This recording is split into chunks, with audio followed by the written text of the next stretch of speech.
সর্দার আস্তে আস্তে চলো। আবে আয়। আরে মাইয়া রে, আরে বাবা। আরে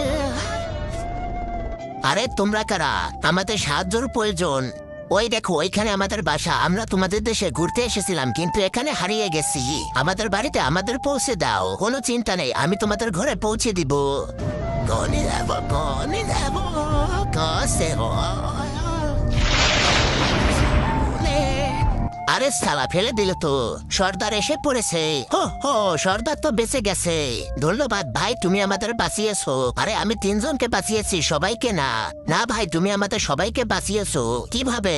ওই দেখো, ওই দানব অনেক ক্ষুধার্ত, তাই আমাদের খেতে চেয়েছিল, কিন্তু আমরা বলেছি আমাদেরকে খেও না, আমরা আরেকজনকে এনে দিব।